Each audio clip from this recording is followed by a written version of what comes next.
Hi guys! Welcome back to Rhea's Kitchen. Today I'll be sharing you a short but very easy and yummy recipe, and it is Cajun seafood boil.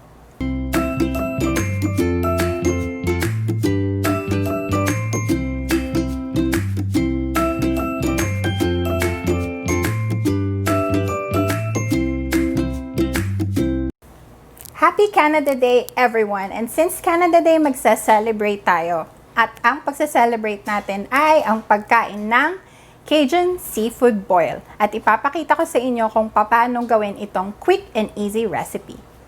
For our Cajun seafood boil, kahit anong seafood pwede nyong gamitin. But today, ang ipapakita ko sa inyo ay kung ano yung meron kami available. At ito ay shrimps, lobster kasi Canada Day, and mussels. And magdadagdag din tayo ng corn. And for our spices, gagamit tayo ng smoked paprika at Old Bay seasoning, garlic, lemon, sugar, and butter. So let's get started. Okay guys, so we have a heated pan. Lalagay lang natin yung butter. Yes, super daming butter. I-melt lang natin siya. And ang recipe na to ay super daling gawin kasi pagsasama-samahin lang natin lahat ng ingredients and then intayin lang natin siyang maboil. So guys, yung butter natin nag-melt na. Lagay natin ang ating garlic.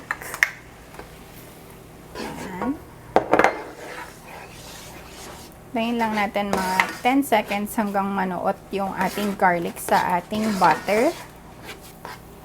Okay, so after 10 seconds, lagay natin ang ating paprika.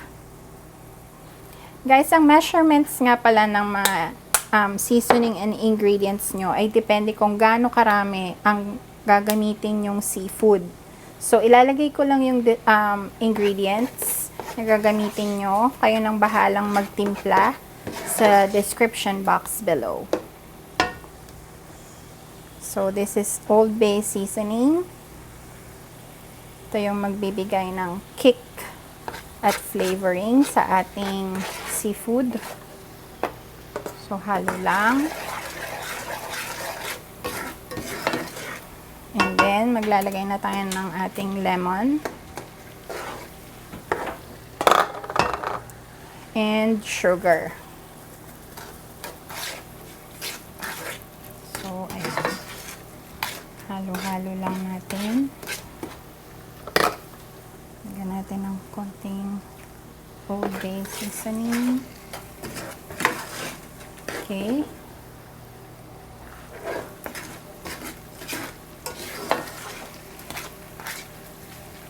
And then, we'll start adding our ingredients. Main ingredients, we have our shrimp.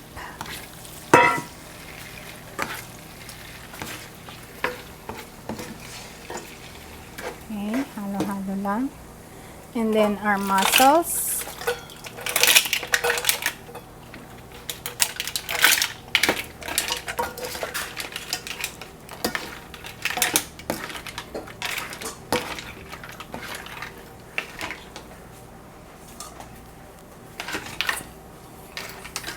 Okay, our lobster. Yung lobster nga pala namin is na-cook na siya.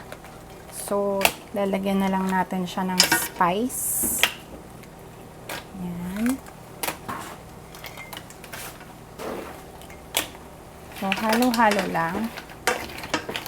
And then, pag nalagay nyo na yung lahat ng ingredients, tatakpan lang natin siya and then just let it boil until maluto na yung ating seafood boil.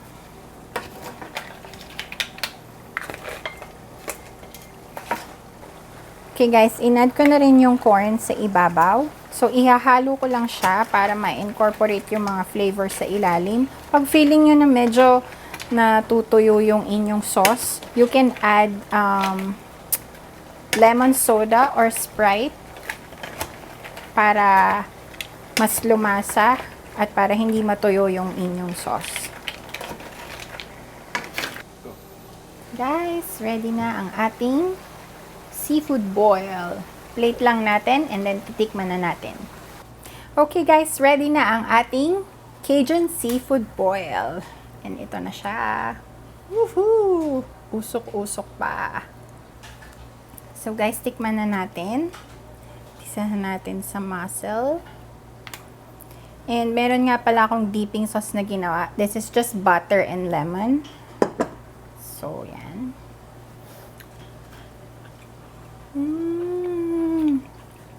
Perfect.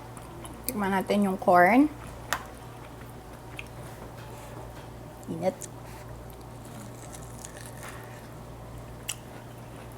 Sarap guys. Super malasa. And konti lang na sa lobster. Sarap guys. So, if naghahanap kayo ng pang mukbang nyo, this is a great idea for mukbang. So, that's it for our video today guys. Sana nagustuhan ninyo ang ating recipe for today. And as always, if you like this video, please hit like and subscribe to my channel for more cooking videos. And I just wanted to say happy birthday to my Uncle Victor. Happy 50th birthday. We love you so much. From Rhea's Kitchen.